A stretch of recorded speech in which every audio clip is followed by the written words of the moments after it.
Prelims के लिए आपने कैसे तैयारी की? क्या क्या लगता है जो बहुत इंपॉर्टेंट है, एकदम ध्यान देना चाहिए स्टूडेंट्स को, बिल्कुल इग्नोर नहीं करना चाहिए? करंट पैटर्न के बारे में भी थोड़ा सा बताइए कि प्रीलिम्स को कैसे अटेम्प्ट करना है फॉर सीजीपीएससी। प्रीलिम्स के लिए जैसे करंट अफेयर्स का वेटेज पिछले साल तो थोड़ा कम था, बट अगर ओवरऑल देखें तो करंट को आप डिनाई नहीं कर सकते। करंट अफेयर्स अच्छे से पढ़ें, उसको ये मत कीजिए कि आप सिर्फ एग्ज़ाम के टाइम पे एक महीने कोई सा भी मैगजीन ला के पढ़ रहे हैं। वो तो करना ही है, मैगजीन तो पढ़ना ही है, बट उसके अलावा यूट्यूब की हेल्प ले सकते हैं। टेलीग्राम चैनल्स हैं बहुत सारे जिसमें करंट अफेयर्स आते रहते हैं, तो आप वो पढ़ते रहिए।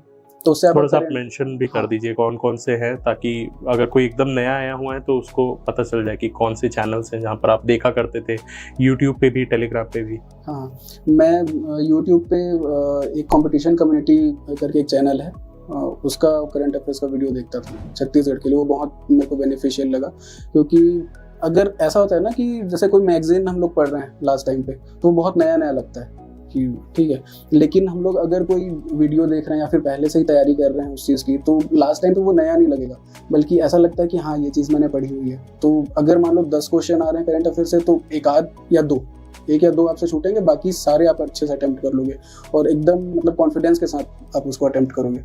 तो वो करना चाहिए, करंट हमेशा पढ़ना चाहिए। ज़्यादा है तो अगर किसी को इंटरेस्ट आता है न्यूज़पेपर पढ़ने में, तो न्यूज़पेपर आप पढ़ लो। मैं न्यूज़पेपर नहीं पढ़ पाया, ये हो सकता है मेरी गलती है, और अच्छे से शायद मेंस में और कुछ इंप्रूव हो जाता है। न्यूज़पेपर पढ़ना चाहिए, न्यूज़पेपर ज़रूर पढ़ना है आपको। तो वो कर लिए, यूट्यूब से हो गया, करंट अफेयर्स का हो गया। फिर उसके बाद जीएस करना है, तो जीएस में छत्तीसगढ़ है और इंडियन आपको जीएस पढ़ना है। तो छत्तीसगढ़ के लिए आप अपने नोट्स जितने कम रखें उतना अच्छा है। एक या मैक्सिमम दो बुक आप पढ़िए। जैसे मैं सिर्फ छत्तीसगढ़ के लिए एक ही बुक पढ़ा था, और एक आध कुछ अलग फैक्ट के लिए मैंने छत्तीसगढ़ समग्र पढ़ा था, वो जनजाति वाले पार्ट के लिए, तो वो पढ़ा था। और एक बुक पढ़ा था जो मार्केट में इजीली अवेलेबल है, सभी पढ़ते हैं, वो बुक मैंने पढ़ी।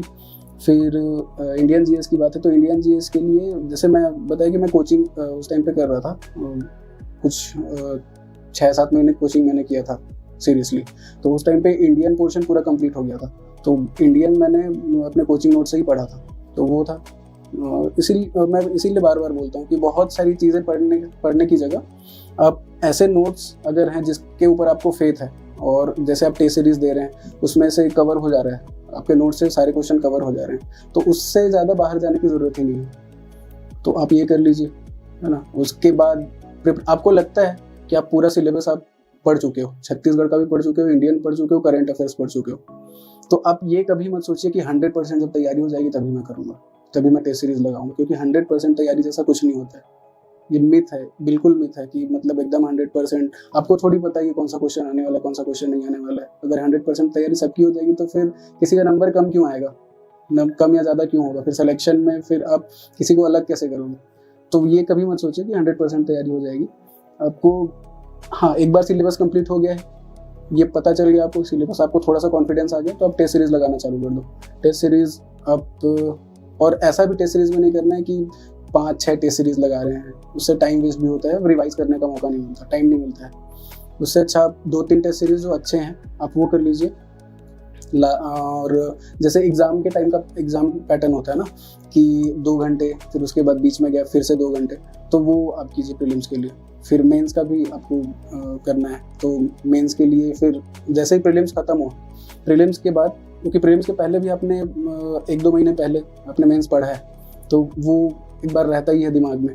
फिर जैसे ही प्रीलिम्स हुआ उसके 2-3 दिन थोड़ा सा ब्रेक ले सकते हैं, ज़्यादा दिन का गैप नहीं करना चाहिए, 15-20 दिन ये नहीं करना चाहिए। 2-3 दिन का गैप लेने के बाद तुरंत मेंस की पढ़ाई चालू कर देनी चाहिए। तो ये है। और मेंस के लिए आप गाइडेंस लें अच्छे से, लोगों से पूछें, अपनी कॉपी चेक करवाएं।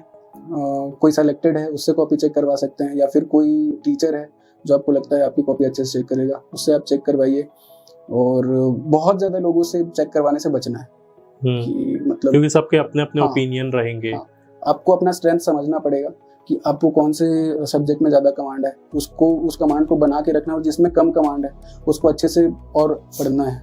जैसे मेरा था, मैं दर्शन को, मेरे को लगता था कि मैं दर्शन अच्छा लिख लूँगा, तो मैं दर्शन फिर भी पढ़ता था कि उसमें कमांड बना रहे। अगर वो मेरा अच्छा है तो एग्ज़ाम में भी वो अच्छा ही होना चाहिए। तो वो था। और जैसे इकोनॉमी मेरे से नहीं बनता था, इकोनॉमी में मतलब समझ में नहीं आता था कि लिखूं क्या, फैक्ट ज़्यादा करूं कि पॉइंट्स ज़्यादा करूं कि पैराग्राफ में लिखूं, ये मेरे को समझ नहीं आता था। तो मैं उसमें भी प्रैक्टिस करता रहा, तो उसको भी और इसको भी, दोनों को। हालांकि दर्शन को थोड़ा कम समय दे देता था, मतलब अगर कमांड है तो थोड़ा कम समय दे रहा हूँ, लेकिन वो चलता रहे साथ में। और इकोनॉमी है जो मेरा वीक था, तो इकोनॉमी के लिए मैं ज़्यादा मेहनत कर लिया, तो दोनों इक्वल हो गया और दोनों में अच्छे मार्क्स है, तो ये आपको करना चाहिए।